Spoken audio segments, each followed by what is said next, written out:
Hello coders. तो आज से एक साल पहले अभी ने लाइवल ज्वाइन किया था, जिनके साथ आज हम लोग बात करने वाले हैं। तो ये है मिस्टर अभी श्रीवास्तव, जिन्होंने लाइवल ज्वाइन किया था 13 एलपीए के पैकेज पे। और ये बात मैं अभी से इसलिए करना चाहता हूँ क्योंकि क्या होता है कि बहुत से बच्चों के मन में एक कंफ्यूजन होता है स्टार्टअप को लेकर के और एमएनसी को लेकर के। तो ये जब अभी को ज्वाइन करना था स्टार्टअप, तो अभी ने मेरे से डिस्कस भी किया था, हम लोगों का आपस में बातचीत भी हुई थी कि स्टार्टअप, क्योंकि अभी के कई कंपनियों में सिलेक्शंस थे, तो यहाँ पे बातचीत हुई थी कि स्टार्टअप ज्वाइन करना चाहिए कि एमएनसी ज्वाइन करना चाहिए। थे दोनों ऑप्शन थे उस समय अभी के हाथ में। तो अभी हम लोगों ने शुरुआत में ये डिसाइड किया था कि पहले हम लोग स्टार्टअप को ज्वाइन करते हैं, और आज एक साल हो गए अभी को लगभग काम करते स्टार्टअप में। तो मैंने कहा क्यों ना अपने व्यूवर्स से मैं ये शेयर करूं कि स्टार्टअप में काम करने का कैसा अनुभव होता है, क्या क्या चैलेंजेस होते हैं। तो आइए हम लोग बात करते हैं अभी श्रीवास्तव से। अभी आपका स्वागत है धनंजय शर्मा ऑफिशियल्स पे। Hello sir. कुछ स्टार्टअप के बारे में आप बताइए कि एक तो मुझे पता है कि आपका जो सिलेक्शन हुआ था वो को क्यूब्स के माध्यम से हुआ था। जी। और आप मुझे सीधा जर्नी बताइए कि जब आपने लाइवल ज्वाइन किया, तो ज्वाइन करने के समय किस तरह की आपकी ट्रेनिंग हुई या कैसे चैलेंजेज आए, तो उस तरीके मतलब वहां से बात आप स्टार्ट करिए प्लीज। जी। तो सर, सबसे पहले तो मैं स्टार्ट करता हूँ कि जब मैंने ज्वाइन किया था ना, हाँ। 1 दिसंबर लास्ट ईयर मैंने ज्वाइन किया था। हम्म। तो उस टाइम पे सर जब मैंने ज्वाइन किया था तो एक्चुअली एज अ स्टूडेंट जो कि आप कॉलेज में होते हो ना, तो आप इतना बहुत ज्यादा बैक एंड या फ्रंट एंड नहीं करते हम्म। हो। आपको इतना कुछ पता नहीं होता है कि बैक एंड में क्या यूज होता है, बैक फ्रंट एंड में क्या कर रहे हैं हमें बस हम कॉलेज के प्रोजेक्ट्स करते हैं, उसमें एक ही फाइल में सारा कोड करते हैं, कोई कोड स्ट्रक्चर फॉलो नहीं होता, कुछ नहीं होता है।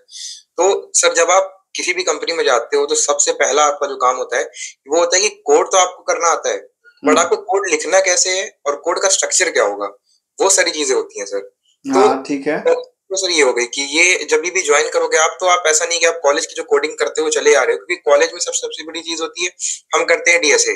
बेसिकली हमारा फोकस होता है डेटा स्ट्रक्चर्स एंड एल्गोरिथम्स पे। और जब हम यहाँ पे आते हैं तो हम उन्हीं चीजों को यूज करते हैं अपने रियल लाइफ में। उसको कैसे लिखना है, किस फॉर्म में लिखना है, कहाँ पे यूज करना है, कहाँ पे नहीं करना है, ये सारी चीजें सर हमारे जब आप ज्वाइन करते हो किसी कंपनी में आके एक्चुअल में इंडस्ट्री लेवल कोड लिखते हो तो आपको पता लगती है। तो यहाँ पे एक और भी इम्पोर्टेंट क्वेश्चन है जो आपकी बात से ही निकल के आ रहा है कि डीएसए किस तरीके से हेल्प करता है आपको कोड लिखने में। आपके जो कंपनी लेवल के जो कोड हैं, क्या डीएसए हेल्प करता है या डीएसए कोई हेल्प नहीं करता? मतलब अगर मैं इसको सीधा पूछूं तो आप कैसे जवाब देंगे? सर मैं अपने केस में बताऊं तो डीएसए ने बहुत हेल्प करी है सर, बता रहा हूँ, क्योंकि जब भी आप स्टार्टअप या किसी भी कंपनी को ज्वाइन करते हो तो वहां पे आप करते क्या हो, वहां पे आप एक रियल लाइफ प्रॉब्लम को सॉल्व कर रहे हो। जब आप कोड कर रहे हो, आप किसी चीज को सॉल्व कर रहे हो, और आप जितना एफिशिएंटली उस चीज को कर रहे हो वो आपको डीएसए ही सिखाएगा। आप ऐसे एक ही चीज को, अगर मैं बताऊं सिंपल सी चीज, आप एक चीज को लीनियर सर्च से भी कर सकते हो, उसी को बाइनरी से भी कर सकते हो, बिल्कुल। मगर दोनों में बहुत ज्यादा अंतर आता है। और हम्म। अगर आपको बाइनरी आती होगी तो ही आप उसको रियल लाइफ में इम्प्लीमेंट कर पाओगे। अगर आपको स्टैक आता होगा तो ही आप यूज कर पाओगे। तो सर ऐसे काफी सारे डेटा स्ट्रक्चर्स है जो कि मैंने यूज किए अपने एक्चुअल कोडिंग में। तो बहुत हेल्प होती है सर, डेटा स्ट्रक्चर्स बहुत इंपॉर्टेंट है, आपके एंटायर जर्नी के लिए इंपॉर्टेंट है वो। तो वैसे तो हम लोग अब बच्चों को बताते ही रहते हैं कि डेटा स्ट्रक्चर्स एल्गोरिदम बहुत इंपॉर्टेंट है, लेकिन मेरे ख्याल से जब आप जैसे एलुमनाई की बात सुनते हैं तो उनको और लगता है कि वाकई इंपॉर्टेंट है। जी। तो आपने ज्वाइन किया कंपनी, तो कौन कौन सी टेक्नोलॉजीज को आपने सीखा, कैसे सीखा, क्या चैलेंजेस रहे, इसके बारे में बताइए। जी। सर जब मैंने ज्वाइन किया तो पहले फर्स्ट मंथ में तो हमें जस्ट ये बोला गया था कि आप जावा वगैरह पढ़ लो, और स्प्रिंग बूट से जावा का फ्रेमवर्क है बैकएंड। मेनली सर सबसे पहली चीज कि मेरा जो सिलेक्शन हुआ था वो नहीं, बैकएंड। यहाँ पे एक मिनट में आपको रोकूंगा। जावा वगैरह पढ़ लो मतलब कोई बताने वाला था या बस नेट से पढ़ लो, अपने से पढ़ लो? नहीं नहीं सर, मतलब हमें प्रॉपर स्ट्रक्चर्स दिए गए थे, प्रॉपर एक प्लेलिस्ट वगैरह सब प्रोवाइड करी जाती है। आप उन सबको प्रॉपरली रीड आउट कर लो, प्रॉपरली समझ लो कि क्या होता है जावा में। अगर आपने जावा कभी नहीं पढ़ रखी है तो आपको बेसिक से भी उसमें मिल जाएगा, सारी चीजें आप स्टार्टिंग से सीख लो। और एक्चुअली मैं देख लूं क्योंकि अगर आप किसी भी कंपनी में जा रहे हो तो आपको पता है कि कोड कैसे करते हैं, तो आपको अगर डीएसए वगैरह भी आती है ना तो आप किसी भी लैंग्वेज में इजिली कंफर्टेबल हो जाओगे। तो पहले से अगर आपको एक लैंग्वेज आ रही है तो आप आराम से किसी भी लैंग्वेज में थोड़ा बहुत कोड करोगे तो आपको समझ आ जाएगा कि क्या स्ट्रक्चर फॉलो हो रहा है। ओके। और तो सर ये वैसा ही हुआ था, सबसे पहले जावा स्टार्ट करी, जावा कंप्लीट करी कि जावा के सर जो मेनली उप्स लैंग्वेज है वो तो उसमें क्या क्या चीजें होती हैं, कैसे कंसेप्ट उसमें लगाते हैं हम लोग, क्लास बेस्ड लैंग्वेज है सर बेसिकली पूरी की पूरी। नहीं तो तो जैसे हम लोग वैसे तो टेक्निकली हम लोग कहें तो आप वैसे भी वेबटेक पढ़े होंगे, तो वेबटेक में जावा थी। तो जावा आपने जब कंपनी में पढ़ना स्टार्ट किया और जो कॉलेज में आपने पढ़ा, तो दोनों में क्या कुछ फर्क समझ में आया, या कंपनी में किस तरीके से पढ़ा? या हाँ, अगर हम मैं एक नए बच्चे को कहूँ कि नहीं यार तुमको कंपनी की तरफ से पहले ही तुम पढ़ लो, तो उससे मैं क्या एडवाइस करूँ? क्या एडवाइस है आपकी तरफ से? सर जब हम कॉलेज में पढ़ते हैं तो हम इतना ज्यादा उसके स्ट्रक्चर पे ध्यान नहीं देते हैं। हम्म। अगर हमें बोला जाए तो हम एक दो फाइल बनाएंगे, उसमें क्लासेस बना देंगे और उसमें जावा का कोड लिख देंगे और उसमें उसको इंपोर्ट कर लेंगे और जस्ट उसके फंक्शंस वगैरह को यूज कर लेंगे, उसके ऑब्जेक्ट्स वगैरह बना लेंगे। इन जनरल तो इतना भी नहीं बच्चा करता, वो ज्यादातर एक क्लास बनाता है, क्लास के अंदर मेन लिखता है, मेन के अंदर सारे काम करता है, मेरे ख्याल से यही करता है वो ज्यादातर काम। एग्जैक्टली सर, हम्म। सारे काम करता है। हम्म। बट जब आप एक्चुअल लेवल इंडस्ट्री लेवल में जाते हो तो आपको एग्जैक्टली जावा यूज नहीं करना, मतलब जावा तो आपको यूज करनी है, बट उसके जो फ्रेमवर्क मैंने आपको बताया स्प्रिंग बूट, हम्म। वो सब बहुत एक्स्ट्रा फंक्शनैलिटीज को लेकर के आता है। हम्म। कि जस्ट फॉर एग्जांपल मैं बता रहा हूँ, अगर आपको किसी भी एक क्लास का ऑब्जेक्ट बनाना होता है तो आप कैसे करते हो? Obj equals new obj, new obj, यही लिखते हैं, हमारा नॉर्मल सिंटैक्स, बचपन से हम कोडिंग करते हैं तो हम यही समझते हैं। बट यहाँ पर वो काफी चीजें प्रोवाइड करता है, वो बीन की फंक्शनैलिटी प्रोवाइड करता है। तो अगर वो क्या करता है स्प्रिंग बूट, अगर आप कोई क्लासेस बना रहे हो तो वो कुछ एनोटेशंस प्रोवाइड कर देता है, जिससे आपको उसका रियल लाइफ ऑब्जेक्ट बनाने की जरूरत नहीं है, वो बना के रखा हुआ है, जस्ट आपको उसको यूज करना है यूजिंग सम एनोटेशंस। मतलब पूरी की पूरी लैंग्वेज जो फ्रेमवर्क है हमारा वो बहुत ज्यादा एनोटेशंस प्रोवाइड करता है, जिसको हम लोग यूज करते हैं पूरे के पूरे अपने प्रोजेक्ट स्ट्रक्चर में। तो वो काफी हेल्प करता है कि जावा में हम जो कोड लिख रहे हैं काफी हद तक उसको रिड्यूस भी करता है, और काफी हद तक आपको जो पुरानी चीजें होती हैं, जैसे कि सर लेट्स से कि आपको अपने प्रोजेक्ट में यूज करना है कुछ कुछ स्पेसिफिक डेट क्लासेस यूज करनी है, कि हमें डेट कन्वर्जन करना है इन चीजों से इन चीजों पे, तो आप सब चीजों की डिपेंडेंसीज डाल सकते हो, आप वहां से क्लासेस को उठा सकते हो, मतलब काफी चीजें है सर एडब्ल्यूएस वगैरह की, मतलब काफी सारी चीजें होती है। ओके। तो नटसल में अगर हम लोग कहें तो आपने सबसे पहले स्प्रिंग बूट को तैयार किया और स्प्रिंग बूट को आपने पढ़ा। तो स्प्रिंग बूट में आपको, जैसे आपने जेएसपी पढ़ा था, तो जेएसपी से कुछ हेल्प मिली स्प्रिंग बूट? क्योंकि स्प्रिंग बूट भी मुझे जहां तक याद है वो एक वेब फ्रेमवर्क है ना? नहीं sir, spring boot backend framework है, प्योर जावा का। बैकएंड का मतलब सर्वर साइड के लिए? हाँ, सर्वर साइड। सर्वर साइड के लिए, तो जैसे जेएसपी भी तो सर्वर साइड के लिए इस्तेमाल होती है, जैसे सर्वलेट सर्वर साइड के लिए इस्तेमाल होता है। तो अगर मैं कहूँ कि अगर किसी बच्चे ने जेएसपी और सर्वलेट पढ़ी है तो स्प्रिंग बूट उसको किस तरीके से हेल्प करेगा? सर करेगा, मतलब अगर आप, मैंने सर जेएसपी इतना ज्यादा हार्ड नहीं पढ़ी थी अपने कॉलेज में, थोड़ा बहुत ही पढ़ा था सर एग्जाम्स के लिए, बस उतना ही पढ़ा था। ओके। तो सर इतना मुझे ध्यान नहीं है एक्चुअली उसके बारे में कि तो क्या स्प्रिंग बूट पढ़ने के दौरान आपने जेएसपी सर्वलेट को पढ़ा, या फिर उसके बिना सीधा आप उस पर कूदे? नहीं सर, मैंने जेएसपी को नहीं पढ़ा था, Java, Spring Boot and sir pure जो भी हमें डेटाबेस वगैरह यूज करना है उसको सारी चीजें एक साथ ही कवर करी। तो अगर स्प्रिंग बूट आपका फ्रंट एंड है तो, सॉरी बैक एंड है, तो फिर फ्रंट एंड में क्या यूज किया आपने? सर फ्रंट एंड हम, मतलब मेरा रोल फ्रंट एंड का नहीं था, तो हमें फ्रंट एंड को करना ही नहीं था, मतलब ऐसा था हमारे का कि मेरा जो रिक्रूटमेंट हुआ था वैसा बैक एंड ही हुआ था, तो फ्रंट एंड की टीम हमारी अलग है, हम बैक एंड के पार्ट हैं। Okay okay okay, great. तो सबसे पहले आपने जो है स्प्रिंग बूट पढ़ा, और ठीक उसके बाद सर स्प्रिंग बूट जावा हो गया, स्प्रिंग बूट हो गया, एंड सर उसके बाद तो सर सबसे इम्पोर्टेंट चीज है कि कोड स्ट्रक्चर, मैंने आपको बताया कि कोड कैसे लिखते हैं, उसमें क्या क्या चीजें कोड स्ट्रक्चर को कुछ एग्जांपल से मुझे आप बताइए, कि जैसे कोई प्रोजेक्ट के हिसाब से आप बताइए, जिससे थोड़ा सा और हमारे जो व्यूअर्स हैं वो समझ सकें, क्योंकि मैं समझ रहा हूँ मोटा मोटा कोड स्ट्रक्चर आप किस चीज को बोल रहे हैं, लेकिन अगर उसको जनरल फॉर्म में, अगर एक नए बच्चे को, मान लीजिए कोई सेकंड ईयर या फर्स्ट ईयर का बच्चा देख रहा हो, तो उसको कोड स्ट्रक्चर कैसे समझ में आएगा? मैं आपसे चाहता हूँ कि आप इस तरीके से बताएं। ठीक है, तो सर लाइक होता क्या है, देखिए एक बैकएंड होता है, एक फ्रंट एंड होता है हमारे पास।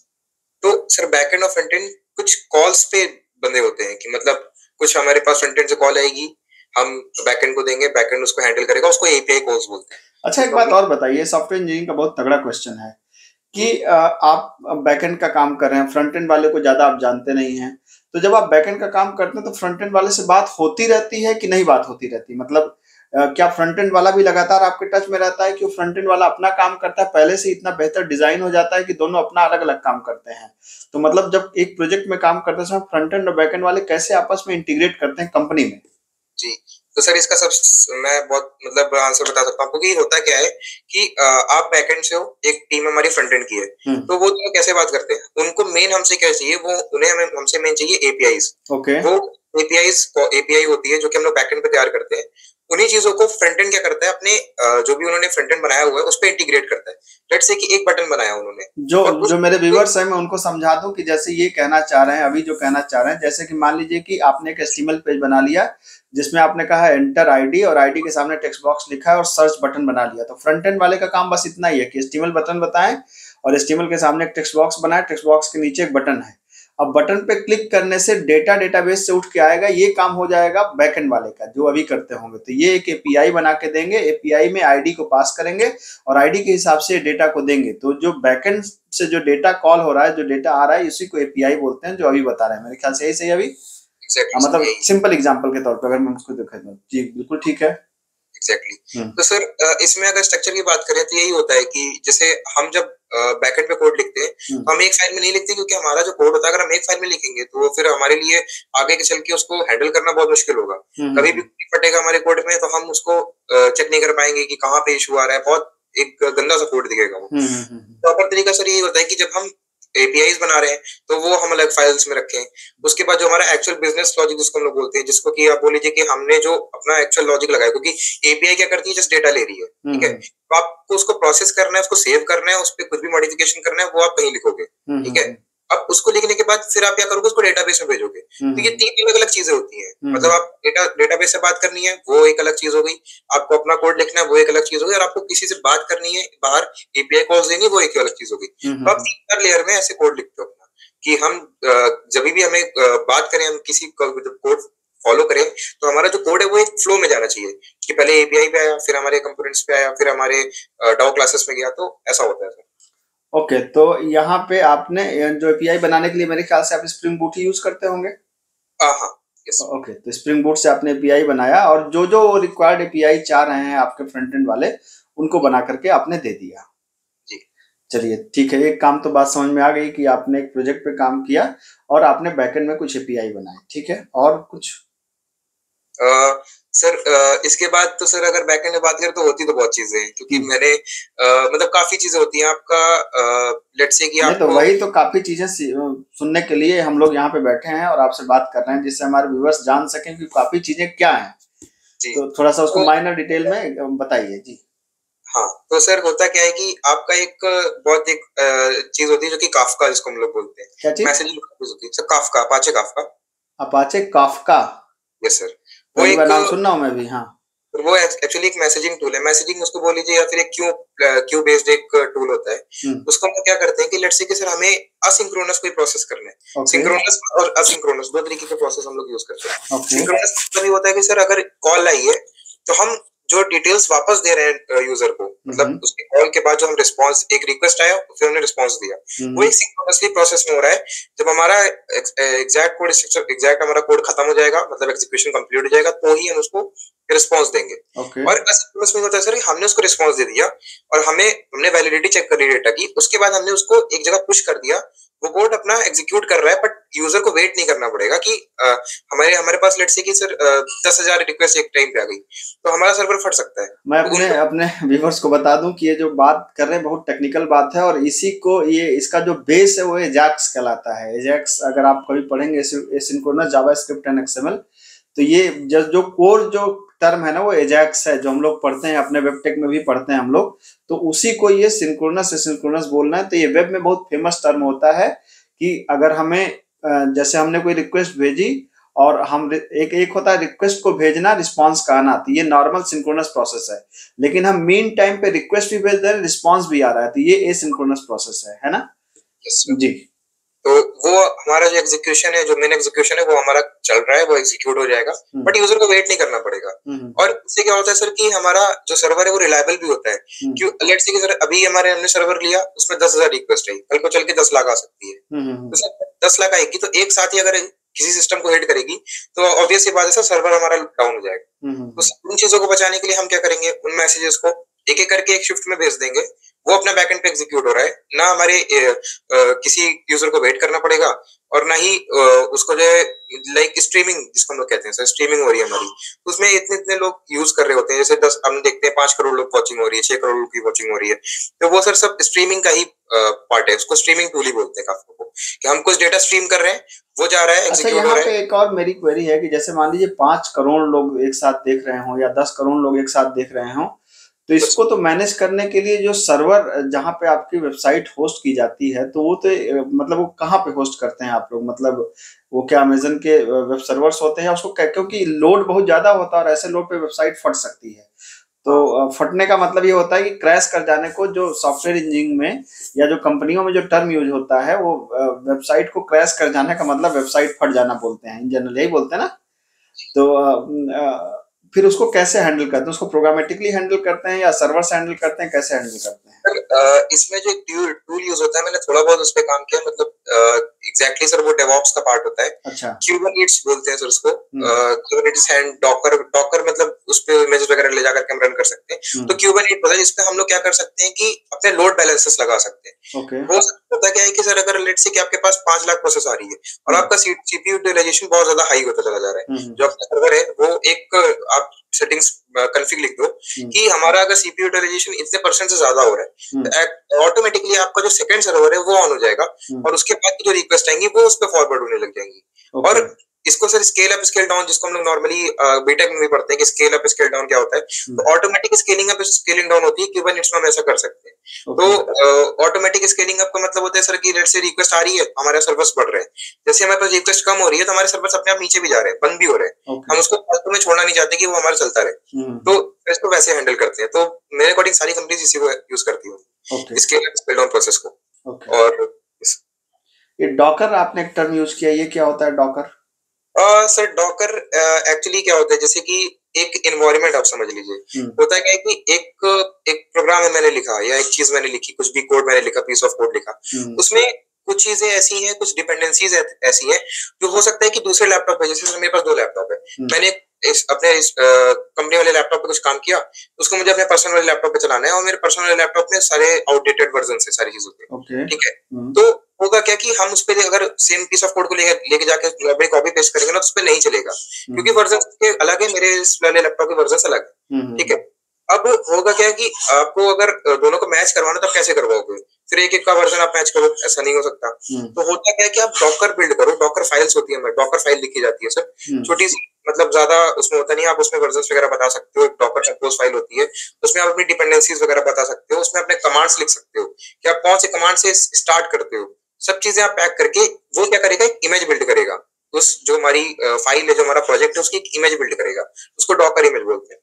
फिर वो उसको ले जाकर के अपने कंटेनर्स पे रन करेगा, जैसे आप अपने लैपटॉप पे इंस्टॉल करते हो सर डॉकर को, तो एक कंटेनर वो बिल्ड करता है, तो उस कंटेनर में अपने इमेज को ले जाकर रन करता है। वो ऐप ऐसे समझ लीजिए एक छोटा सा उसने एनवायरनमेंट बना लिया, वो कंटेनर है उसके लिए, उसके अंदर उसने इमेज डाल के अपना बिल्ड कर दिया और चला दिया, तो वो आपका नॉर्मली वर्क करेगा, उसी पोर्ट पे स्टार्ट होगा जिस पोर्ट पे आप नॉर्मली बिना डॉकर के यूज करोगे, सब कुछ एक तरीके का वर्चुअल एनवायरनमेंट उसने बना दिया, जैसा आपका डेवलपमेंट एनवायरनमेंट था उस तरीके का। वर्चुअलाइजेशन थोड़ा बहुत कर दिया। ओके, वर्चुअलाइजेशन कर दिया, great.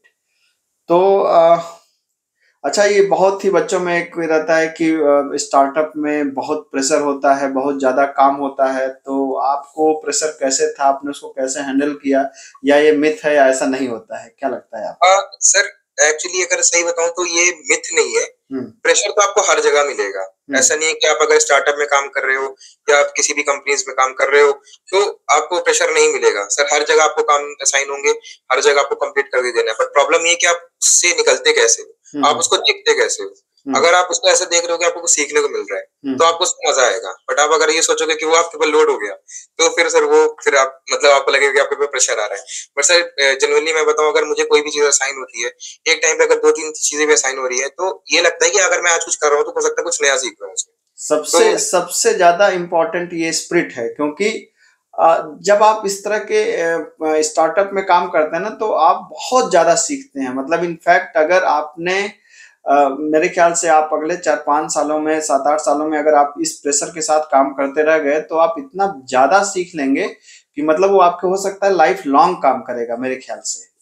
Yes sir, exactly sir. और आप जितना प्रेशर आप अभी झेलोगे, जितना आप उसमें सीखोगे, वो आपको आगे भी काम आएगा। ऐसा नहीं है कि आप यहाँ पे करने के बाद आप लाइफ में कभी इसको यूज नहीं करोगे। हर चीजें सर यूज होती हैं, कभी ना कभी होती हैं।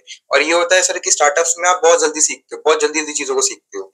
अब अच्छा आप ये अगर बताओ कि कोई सिखाता तो है नहीं, बस कह दिया जाता है सीख लो भाई साहब, फिर कैसे जल्दी सीखते हो नहीं सर, प्रेशर में? जबकि सर हमारी कंपनी के जो मैनेजर्स वगैरह हैं वो बहुत अच्छे हैं। तो अच्छा। वो हमें प्रॉपरली गाइड करते हैं कि कैसे सीखना है, वो कैसे बताते हैं, प्रॉपरली हमें समझाते हैं कि क्या करना है इसमें अच्छा और बता कैसे। देते हैं वो लोग कि क्या, क्योंकि मैंने ज्यादातर सुना है कि बस कह दिया जाता है कि आप सीखो और इंटरनेट आपके पास है, रिसोर्स अवेलेबल है, बस सीखिए।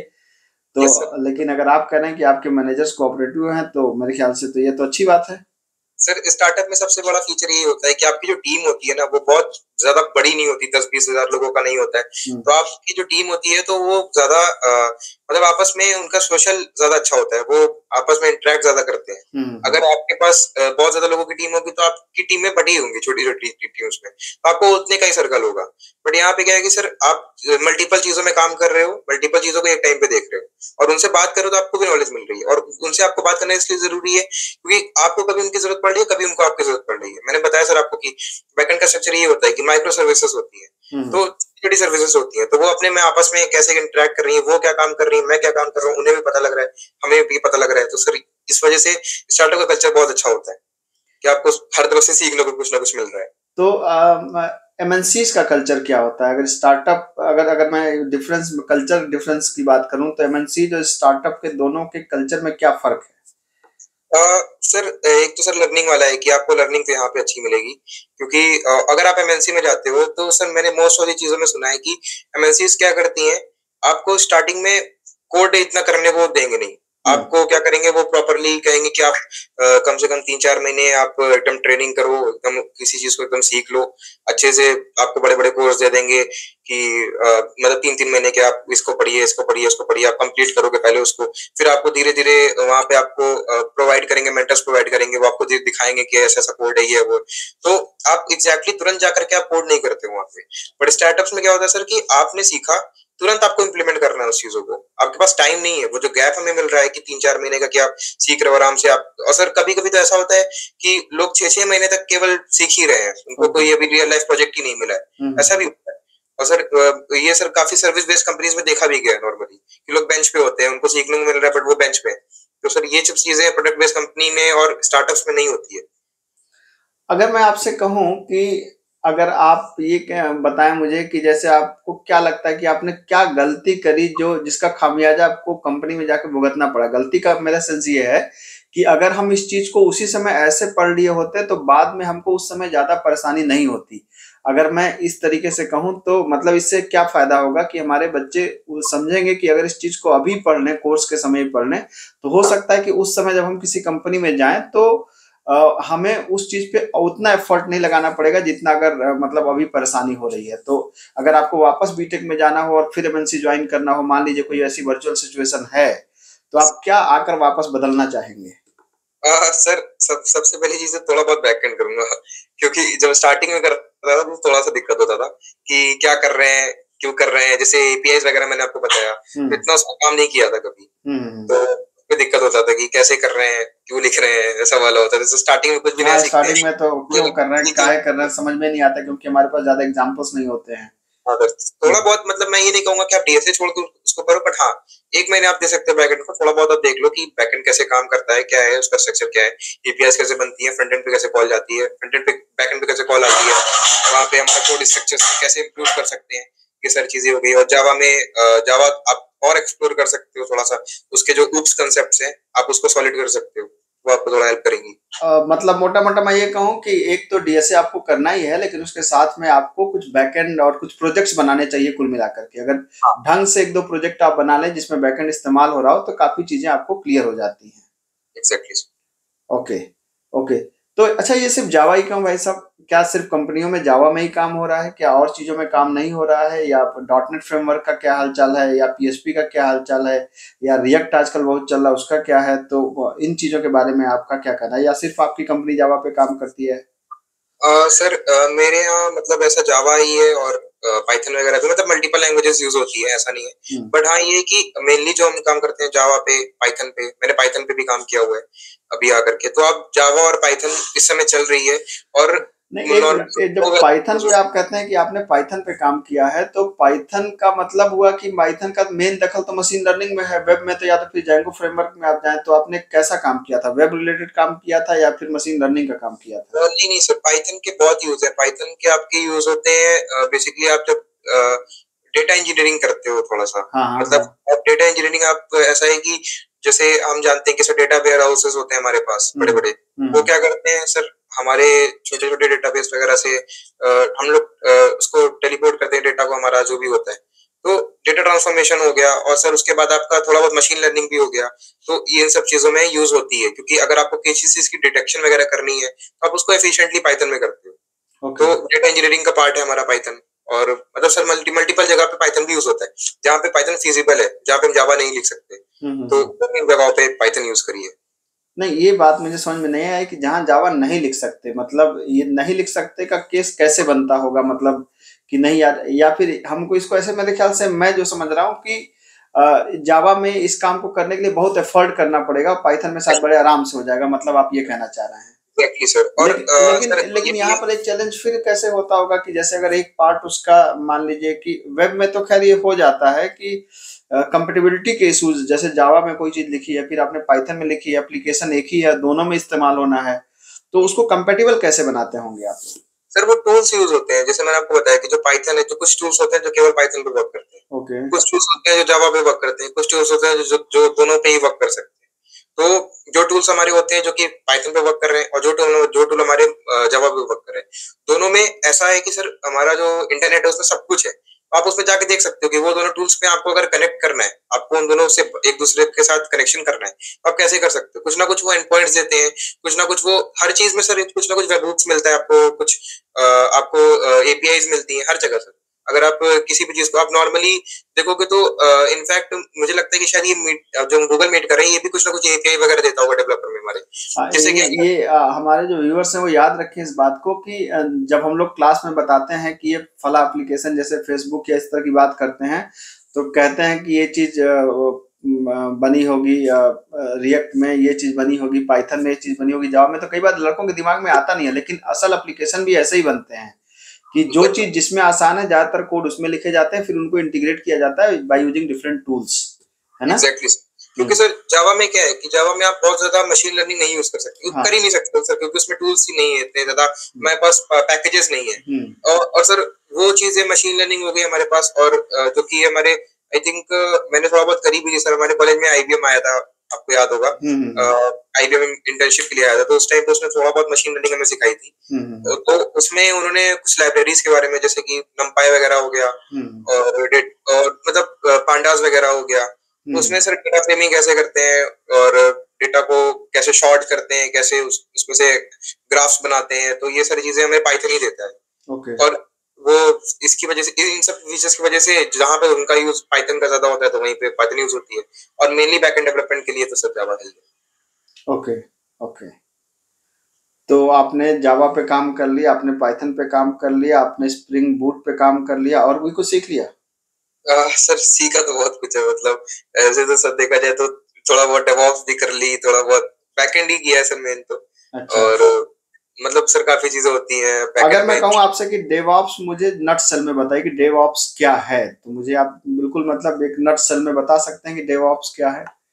सर डेवऑप्स ऐसा समझिए कि थोड़ा बहुत कि जैसे हमारे पास जो सर्वर वगैरह के काम होते हैं, कि सर्वर हमारा स्टार्ट कब होना है, बंद कब होना है, और एक सर्वर का मिनट, अगर हम वेब के टर्म में बात करें तो सर्वर को बंद ही क्यों होना है? ये तो 24/7 चलता है, फिर हमें बंद क्यों करना है उसको? सर बंद नहीं, मतलब मैंने बताया ना, ऑटो स्केलिंग वगैरह का हो गया, कि वो सब जो कॉन्फ़िग्स लिख ओके, रहे हैं अगर हमारा लोड डिस्ट्रीब्यूटेड है उस केस में आप बात कर रहे हैं कि अगर हमारा कई सर्वर एक साथ काम कर रहे हैं और लोड के हिसाब से वो बैलेंसिंग कर रहे हैं तब।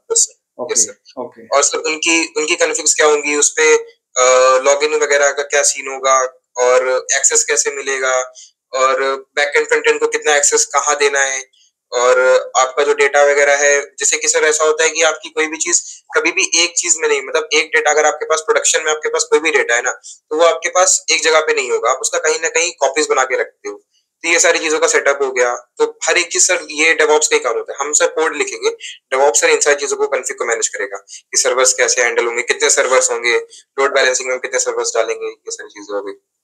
क्या चीज सीखने में सबसे ज्यादा तकलीफ हुई, मतलब बहुत परेशानी हुई कि नहीं नहीं आ रहा है?